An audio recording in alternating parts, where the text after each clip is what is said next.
తెలుగు రాష్ట్రాల్లో అతిపెద్ద lift manufacturer లిఫ్ట్స్.com dealership కూడా ఇవ్వబడును.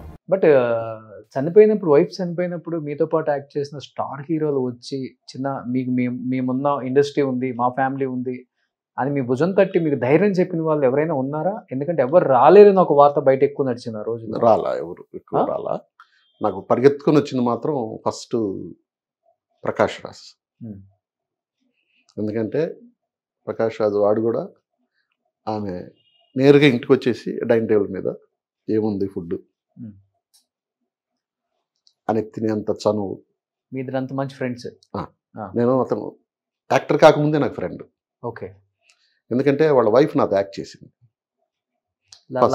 లత నా పక్కన హీరోయిన్గా చేసింది. ఓకే.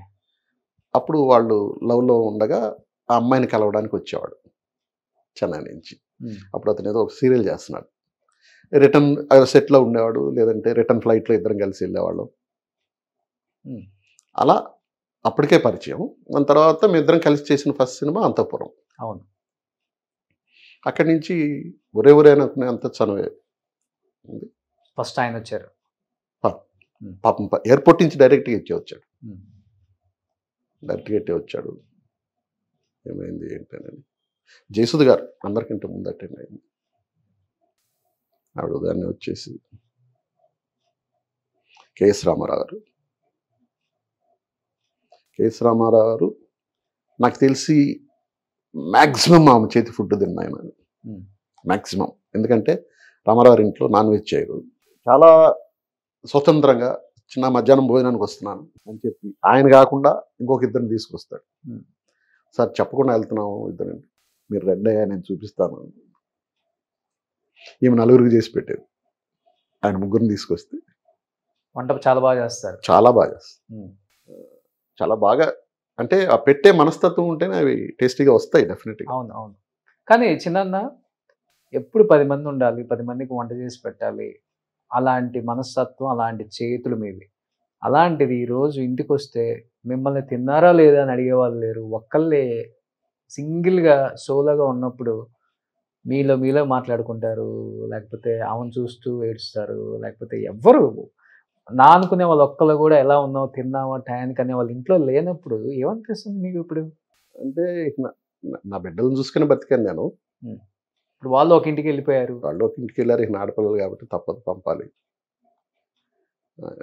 దేవుడు అంతవరకే రాశాడు మనకు అనుకోవాలి. వేరే వాళ్ళు ఎవరు నా మనసులోకి రారు అంత తేలిగ్గా. నా కష్టం వస్తే తనకే చెప్పుకుంటా, బాగుందోడి కంటే కూడా. తర్వాత పెళ్లి చేసుకొని వచ్చి ఉంటాయి కదా ప్రజలు ఇంటి వాళ్ళ ఫ్యామిలీ. మా వాళ్ళు కూడా అడిగారు, మా బామర్ది వాళ్ళు కూడా, ఇఫ్ ఎనీథింగ్ అని అంటే ఆప్షన్ లేదు.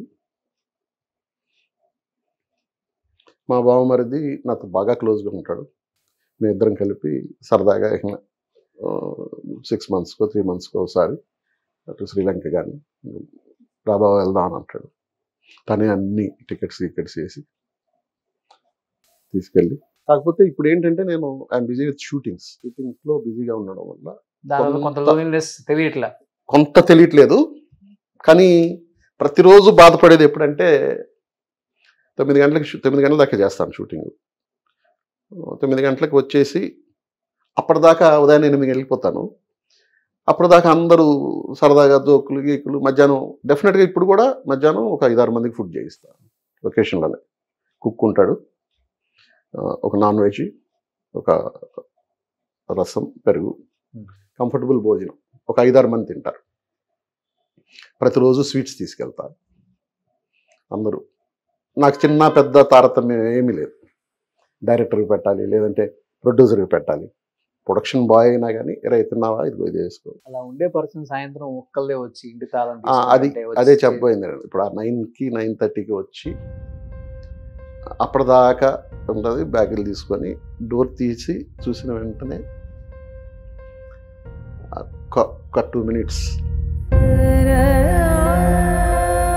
అలా ఉంటుంది. ఇంకా దాని తర్వాత కొంచెం అందుకని ఈ మధ్య కొంచెం థ్రెడ్మిల్ కూడా చేస్తున్నా. ఒక 5 months నుంచి షూటింగ్ ఉంటే ఈవినింగ్ వచ్చేస్తాను. ఎందుకంటే మార్నింగ్ అర్లీగా రెడీ అవ్వాలి కాబట్టి. షూటింగ్ లేకపోతే మార్నింగ్ థ్రెడ్మిల్ చేసి డైట్ నేను తినేది చాలా లిమిటెడ్. నేను చాలా పెద్ద తిండిపోతున్నాను అనుకుంటారు అందరూ, కానీ నాకు పెట్టడమే తెలుసు. కానీ నేను తినేది మార్నింగ్ ఒక అరటిపండు, 3 చిన్న ఇడ్లీ తింటా, ఇంకేం తిన్నాను. టిఫిన్ ఇంకేమి తిన్నాను. ఎందుకంటే నాకు కొంచెం ఈ గ్యాస్ట్రిక్ ఇన్ని వచ్చి తగ్గాయి, దాన్ని కాపాడుకుంటూ ఉంటాను. సుమన్ టీవీలో మీ పర్సనల్ అండ్ బిజినెస్ ప్రమోషన్స్ కోసం కింది నెంబర్కి కాంటాక్ట్ చేయండి.